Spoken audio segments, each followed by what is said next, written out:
All right. Well, thank you so much. We have Abigail Anthony and Todd Bianco here from the Rhode Island Public Utilities Commission to talk about their work and kind of extrapolating from their work to thinking about the regulation of new technologies and the regulation of infrastructure more generally. So I really appreciate both of you joining today to talk to this class. And just to get started, I'd love for both of you to discuss what your role is as members of the commission and what the day-to-day work looks like. What type of information do you collect, and what's your process of making decisions as regulators?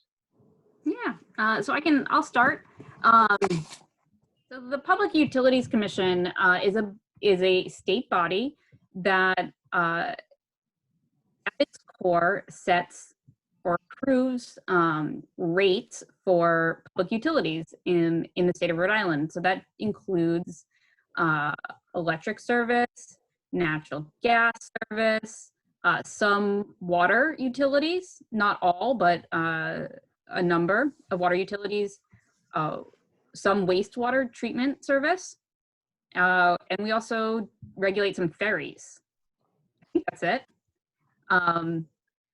And the sort of the nut and bolts of what we do is we review proposals for what prices those utilities should charge to their customers, and we make decisions about those rates.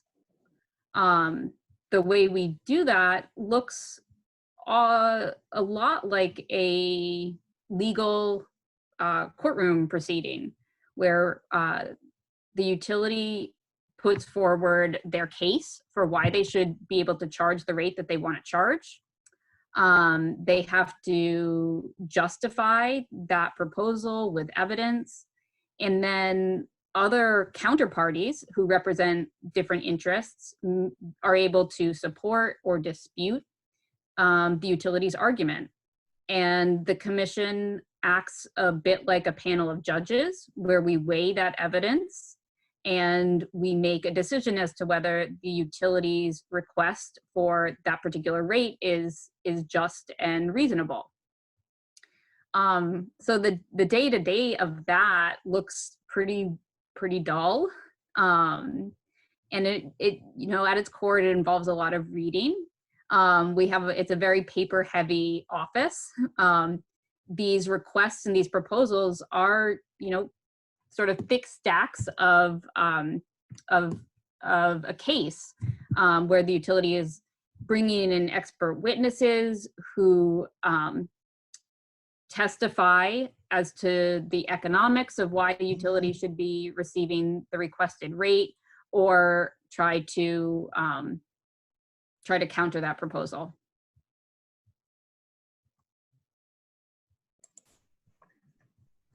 Todd, do you want to? I would add only that for folks that are interested and understanding the audience here that might come from a wide range of locations, that what Commissioner Anthony was describing was our administrative board, really, and it can be different from jurisdiction to jurisdiction because our authority and how we act and what decisions we're supposed to make, how we make them, what entities we regulate, what part of their companies we supervise, all that's provided by the legislature in statute. It's not part of, say, the Constitution. We're not a separate branch of government like the courts or something like that. And so in whatever jurisdiction you're listening to this from, it might be quite different from Rhode Island's, but it is probably still fairly boring. It probably does involve a lot of paper. But the reason I'm laughing is once you start to open up that paper and look into it, you will get into some pretty interesting economic theory that underlines this job.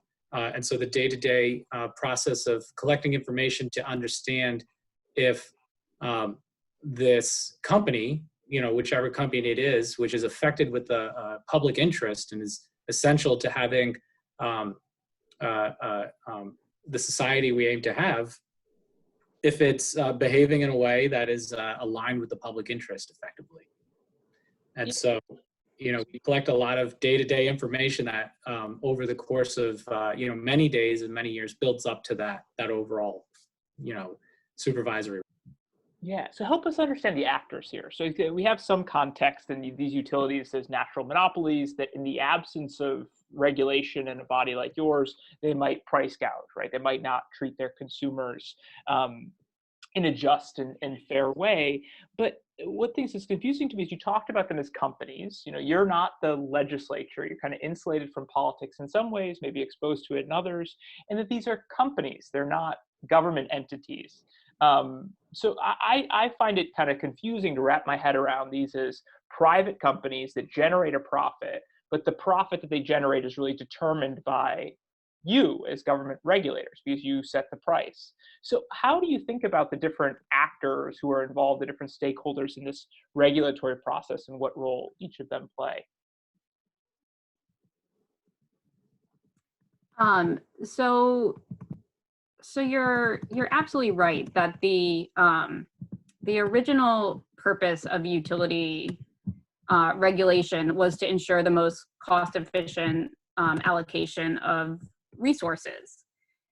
States 100 years ago, 150 years ago gave utilities what we call franchise monopolies, or the exclusive right to serve a certain geographic area, because there are really powerful economies of scale that make that system the most cost-efficient way to meet the basic needs of the public.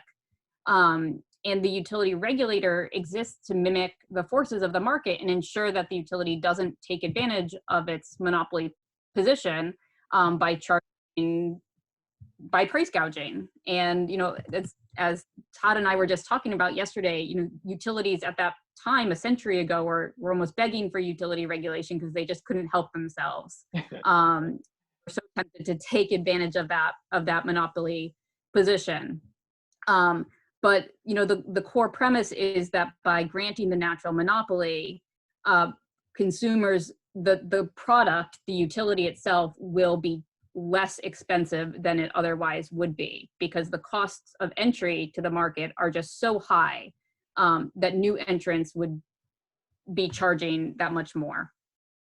So how do we think about the different actors?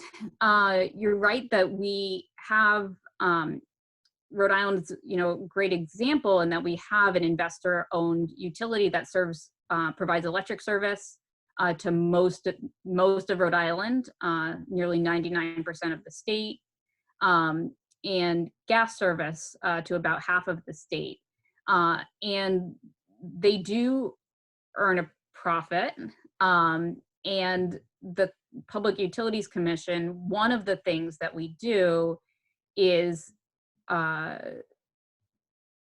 determine, based on reviewing the evidence, what is the appropriate level of profit for that utility to be able to earn. We're not, often there's a misperception that the utility is guaranteed a certain level of profit, when the reality is that the commission allows the utility the opportunity to earn a certain amount of profit. It's up to the utility whether, they actually can earn it. They often under-earn and don't make the sort of target level of profit.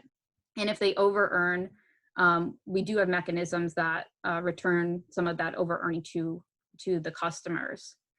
But the different actors, so the utilities are the primary proponents. They have what we call filing rights. They're allowed to come in and make a proposal to the Public Utilities Commission for changing their rates. And then, as I mentioned before, there are other stakeholders or counterparties who represent different interests in front of the Public Utilities Commission.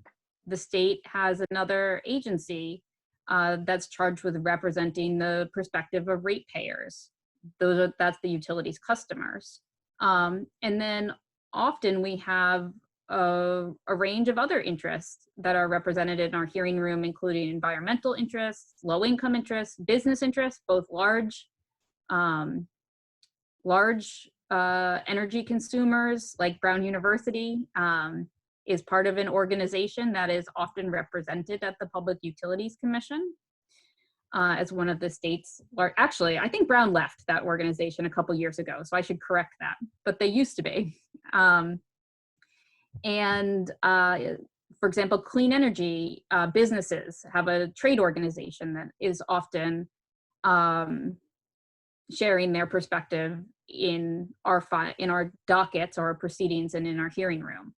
The utility is naturally has the most influence because they have the most information and the most resources. It's the job of the commission to recognize that the other interests in our hearing room are under-resourced compared to the utility, don't have the same access to data and information, and facilitate the airing of their case as well. So if the utility comes to you with information, makes a case, and in a typical courtroom, there's a right of cross-examination, for example, that the other parties might access that same information and be able to interrogate it and figure out if the utility's case is actually legitimate. Is that a similar process for the ratepayer advocate or these other parties? Are they able to really dig into the data the utilities present and have this adversarial back and forth? Absolutely. I mean, that's what our setup is designed to allow. Each party or each one of those interests that intervenes in a docket is represented by legal counsel. That legal counsel has the right to do the same kind of cross-examination of the utilities witnesses that you would see in a normal, in a legal courtroom, and vice versa. The utility has the right to cross-examine a witness that's put forth by, say, the low-income advocate or your mental advocate. So I want to just put some concrete example around this. One of the big debates that you have been dealing with is around a shift toward cleaner energy resources and kind of trying to make the grid more green. We're talking about electrical utilities in particular. And there have been proposals that the utilities should invest more money in changing their infrastructure to make it either more resilient or more energy efficient. And we had talked before that any of these investments would require some kind of rate case, right? The price, in order to make an investment, the utility might require an increase in rates.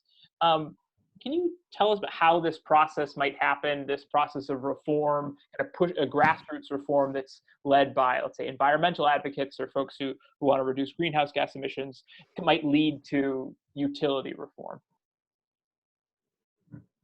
So I think that we are a couple years past a process that was very similar to what you're describing. So I think we can talk about how that worked. Mm-hmm. So, about 3 years ago at this point, several state agencies led a process that was called power sector transformation. And loosely, the idea behind that was to think about what kind of investments the utility would need to make in order to enable more clean distributed energy resources to connect to our grid, and what kinds of changes to the utility's business model might be considered in order to align the utility's interest with a public interest of having more clean energy and more distributed energy resources. So a lot of the momentum for this new vision of the future was coming from stakeholders that included the ratepayer advocate for Rhode Island, the Energy Policy Office for Rhode Island, and other nonprofit organizations, environmental interests, for example. Some of which were political, right? So this is like coming from the governor as kind of more of an elected official policy proposal, whereas you are more in kind of the expert regulatory, where you're more, you're not considered political in that way. Is that a fair distinction? Yeah. I mean, you're appointed by a political official, but more expert than political. Okay. Right. No, we, Todd, do you want to say something here? Perhaps what's important too, to what you were saying about the process and what Abigail was saying earlier about in response to cross-examination, we follow administrative procedures to make decisions. So the PUC's decision must be based on a record, and that record follows that formal process of our administrative procedure. And so, to do otherwise, to make a decision otherwise, would be arbitrary and capricious, which, these are decisions that are sort of, famously vacated or overturned. I guess to add to that, the political or efforts, as you might say, proposals that exist outside of a proceeding that's following through one of our administrative processes. So we can have a sort of an evidentiary case where National Grid, say, is filing to change rates, or we could have rulemakings. But other than that, if it were, say, a process by which anybody, really, it doesn't have to be political, but somebody was saying, we're talking to the PUC and we have this proposal to change things, no decision by the PUC can actually be made, right? Because there's no record, formal record upon which the PUC could rely. So maybe that's kind of just a little bit of a formal answer, but I think that folks are interested understanding how the PUC makes decisions. It's more than that. It's not. It's more than just. It's not political. It's actually a very well prescribed process that requires formal records to be developed. It's interesting. So just to get into the thinking about this utility commission as a model for regulation. In this class, we have two units. One was on investing in technological change, and the second unit is regulating technologies that might be out of control. So we talked about what the FDA does with a very specific prescribed procedure to manage and approve of new drugs. We also talked about certain antitrust ways of reviewing antitrust cases, dealing with net neutrality, for example, the way that the courts tried to deal with that. But then we also dealt with labor law and how this was more of a legislative and political process where there wasn't a very clear procedure of how to handle Uber drivers, for example, as a new category of workers, which I know actually some utility commissions had to deal with that across the country.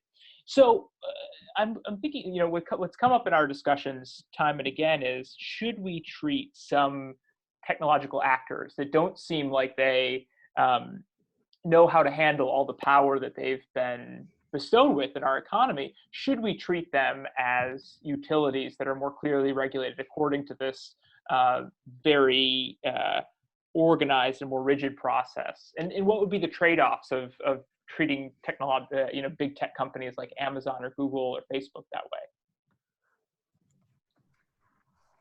Well, I think that the first question, and maybe this is a question back to you, is understanding what it is the problem, what problem you're seeking to mitigate through regulation. I think any of us, can come up with a list of challenges that big tech is posing, whether that's data collection and sale of our data, privacy concerns, the spread of misinformation, like you said, how they use their power, anti-competitive behavior, understanding which of those problems you're trying to solve, I think starts to help determine what kind of regulation you're to pursue. Yeah, I think that's great. Keep going. Sorry.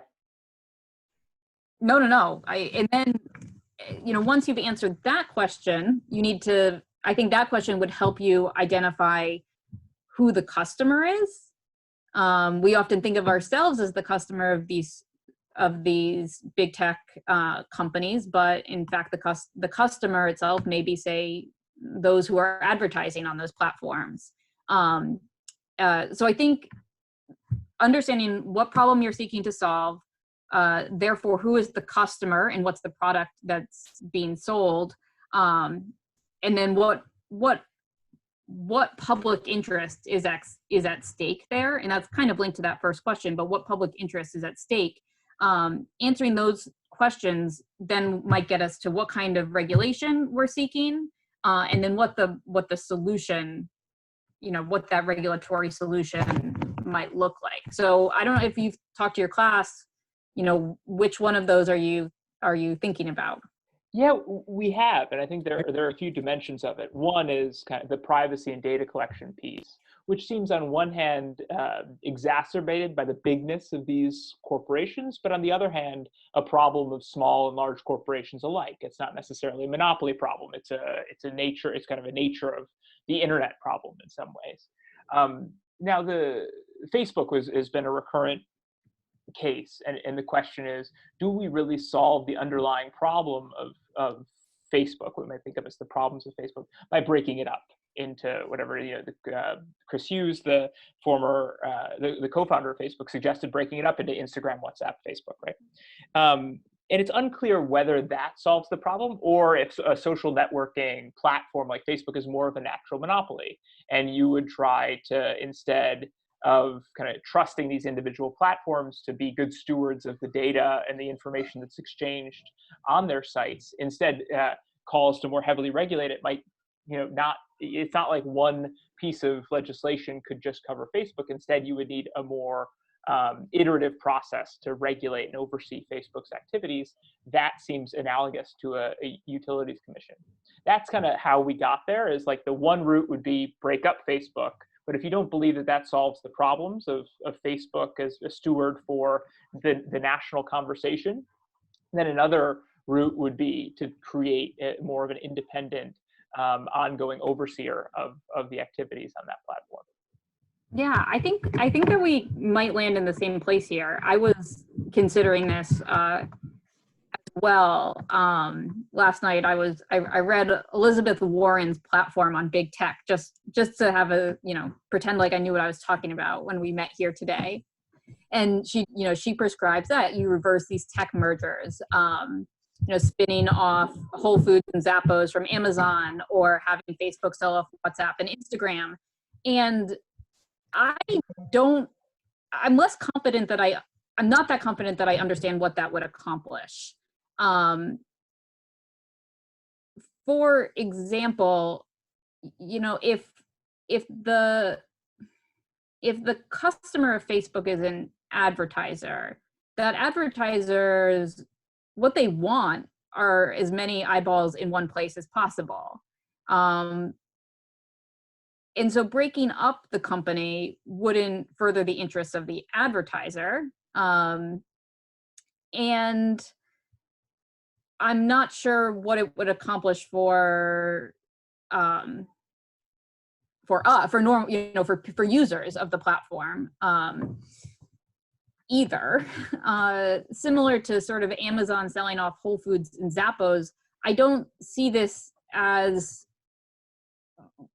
true monopolistic behavior. It's not, for example, a consolidation of, say, Stop and Shops in Shaw's and Dave's in Rhode Island, where customers end up having such limited choices that that they pay a higher price for that. It's certainly aggressive behavior by a large company, but I'm not sure it fits into the technical definition or description of monopolistic behavior. So that isn't clear to me, that reversing tech mergers is going to solve the problems that we're thinking. I think the European model of setting much more stringent data privacy considerations into law, and then they would cover all your companies, and then you would most likely have a federal agency that's in charge of regulating those companies to ensure that they're complying with your privacy laws. Just seems to make more sense on its face to me, if that's what you're trying to solve for. Yeah, no, I think that's interesting, and I'd love to get in, because I know you deal with this with the utilities, that these companies are, how they think about their own business is obviously influenced by you as regulators, because they are going to make business decisions that they think can get past the commission. So we had talked about utilities as fundamentally risk-averse entities, that they do not want to take risks or innovate, in part because they want to deliver very consistent return to their investors.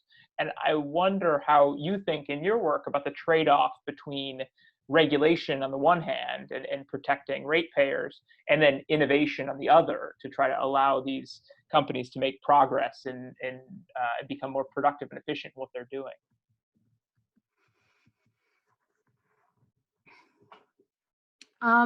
Yeah, you're right. I don't know if that utilities are risk averse. And in one way that has become really apparent to me over the short time that I have been a utility regulator is that the utility will not, or is very reluctant to make investments in new technologies or to adopt different strategies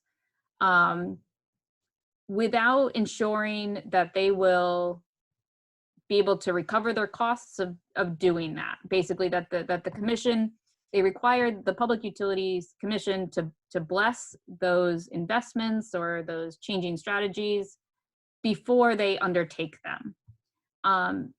This is different than how we expect utilities to operate and come before Public Utilities Commission.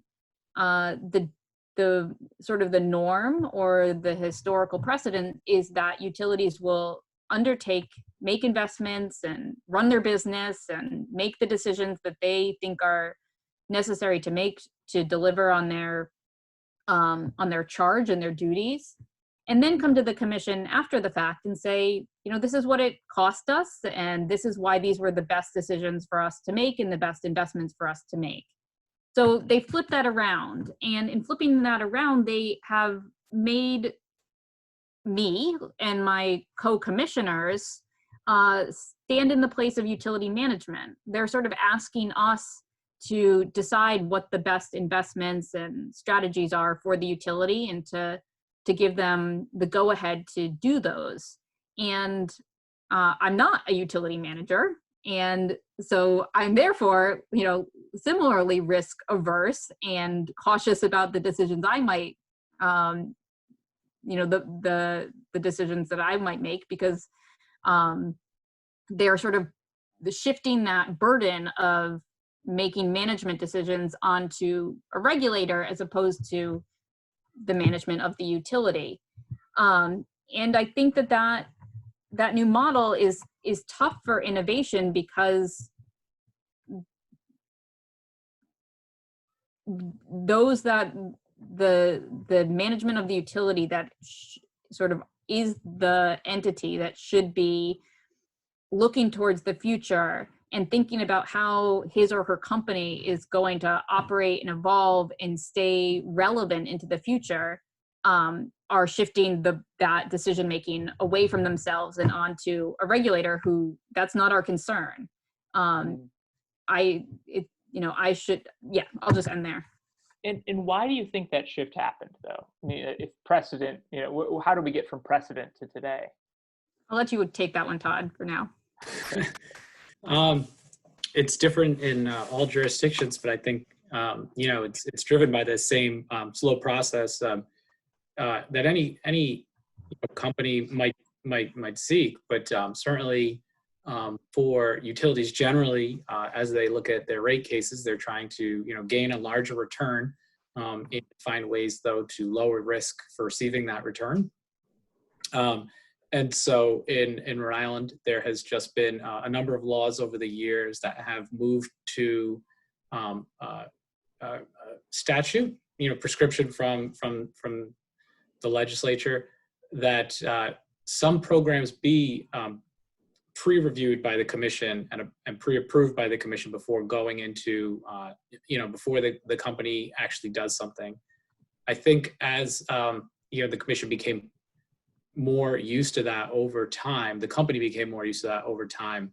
And it's hard to imagine now the company re-risking itself and doing something on its own, some of this newer stuff before getting approval from the commission. So when the state, for example, made decisions to sort of have formal energy efficiency programs filed, or procurement of renewable energy on behalf of ratepayers, any of this kind of new stuff that wasn't clearly the cheapest or the most traditional way of providing the services the company's on the hook for, the company would, of course, say, well, if we did that, there's a risk we won't get paid. So how about what we'll do is propose in advance, you say yes, and then we actually go and do it. And there was agreement upon that process. Anything along those lines now, anything that's new innovation that isn't just normal business of operations and maintenance, for example, the company National Grid, generally it's gas and electric company in Rhode Island, expect kind of that process where they don't want to get caught gold plating. I think that's the industry kind of stigma that's out there, that there's two things that you want to be careful of, right? You don't want to make an investment in something that is not used and not useful, because that certainly would not be eligible for cost recovery.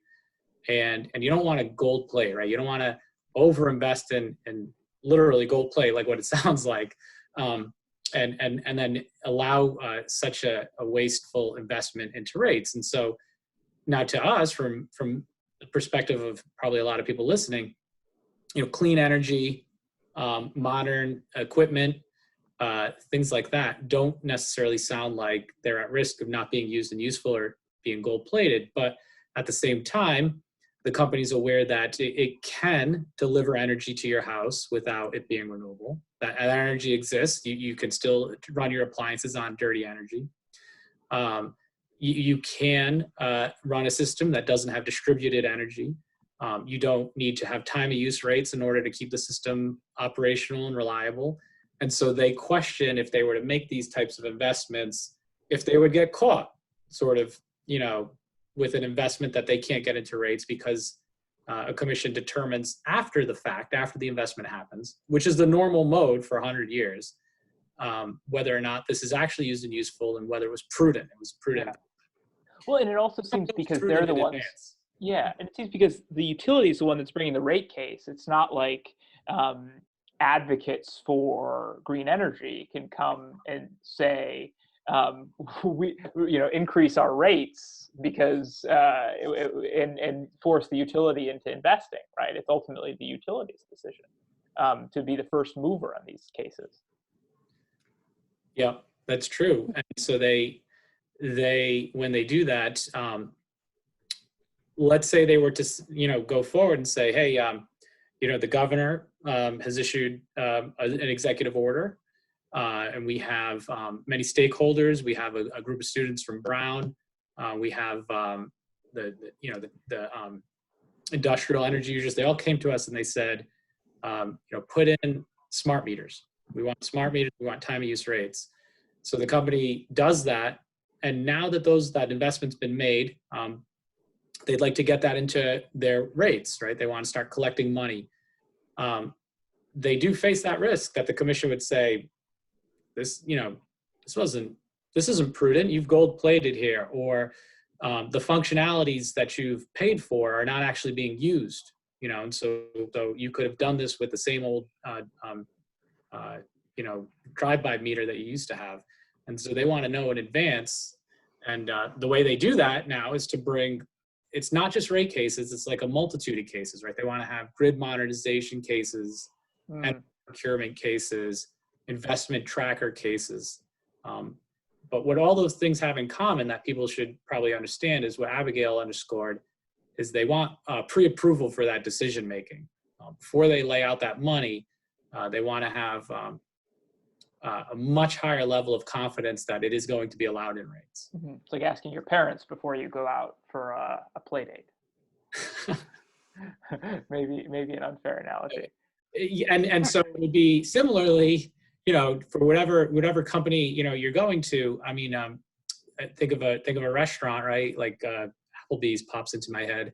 I mean, for them to make a proposal for a meal, put it out there, ask people if they like it, and then have people agree that they'll have one of these a month across America, and then if so, then they'll add that to the menu.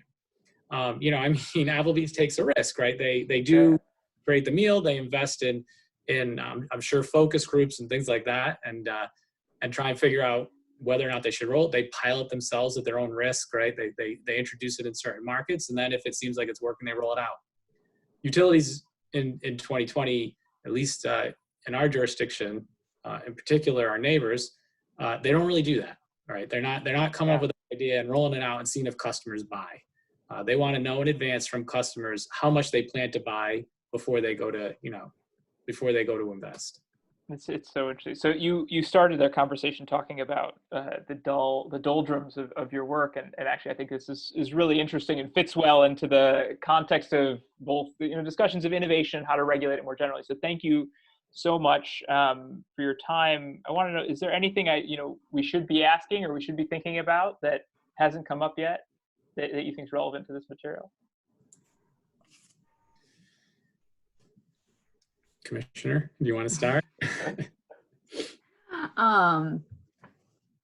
No, I think I would say that one of the criticisms that I am most sensitive to is that regulation is a barrier to innovation, and that it slows down innovation because the regulatory process is slow, or perceived to be slow.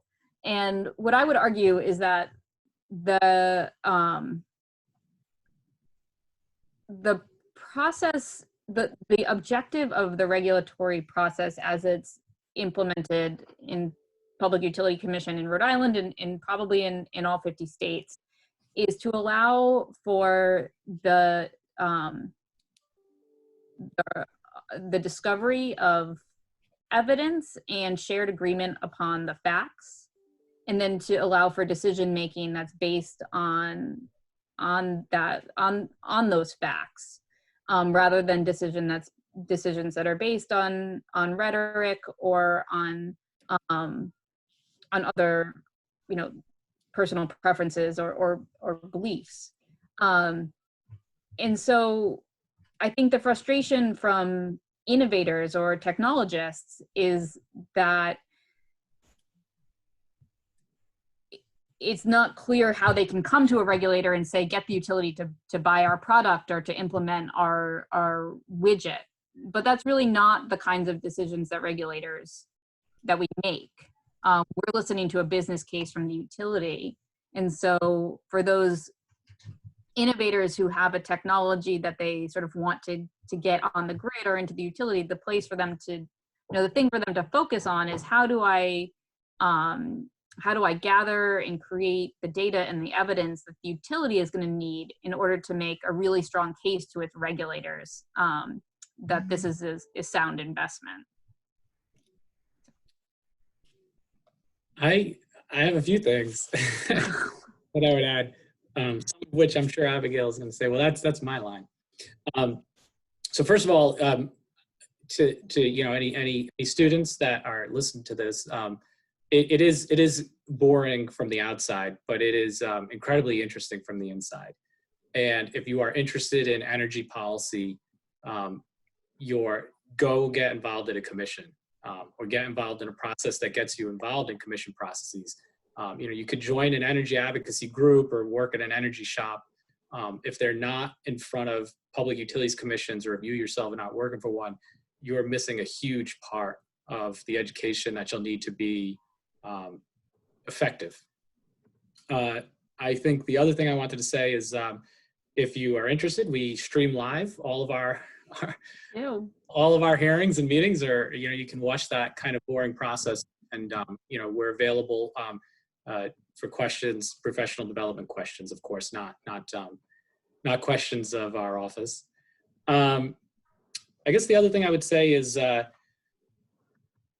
to go back to something Abigail said that I want to underscore, when you think about, and as the class continues to talk about if regulation's appropriate, you really do have to go back to that question of, does the public have stake because of public interest? You know, does this entity or this business so affect the public that the public is given stake? And if so, then that will help you understand, you know, well, what's the public interest? And given that interest, what type of regulation? And it might not be economic regulation. It's not always economic regulation, but sometimes it is. I guess the last thing I would say, and this is the Abigail probably say I'm stealing her line. In the, you know, in 2020, a lot of policy for clean energy or modern energy systems, equitable energy systems, things like that, and a lot of public policy has not been accomplished directly at legislatures or at the federal level. And so there are very good attempts, very successful results of getting that policy implemented through utility regulation. And it's not bad. I think the thing that gets lost there is that there's a limit. There are some natural limits to what you can achieve through utility programs, because it's if the externality, let's say, just as an example, if the externality is outside of that utilities, the customers are not causing that, or that utility's not causing it, you'll always be putting the cost in the wrong place, and that actually should have a less efficient outcome. I think the other thing too is what people should be aware of with regulators is we have limited, I'm not a regulator, I work for regulators, but regulators in America have a limited ability to deal with cost equity. So as we fund renewable programs or buy cleaner things and do things that might increase rates, the ability to recognize what you might in tax policy, that different people have different stake and different equity and different outcomes over time related to these social benefits. It's literally not within our jurisdiction, our authority to always set rates that are fair to the ideals of equity. You know, rate classes, they're broad. They do not look at the historic interaction of individuals or groups that are affected by these rates, and we're certainly limited by how much variation we can put in there. It's certainly in Rhode Island difficult to have progressive rates that are related to income. And I think that part of advancing policy, public policy through utility regulation gets left off, right? So if we were doing this in tax policy or outside of a broader public policy, I think a lot of advocates would make sure that we were progressive about who pays, and the Utility Commission is relatively limited in how they can do that. Kind of a long-winded. Covered a lot of ground. So thank you both so much again. And if you're okay, I could share any follow-up questions that our students have with you, and really appreciate you taking the time. So thanks so much. Thank you.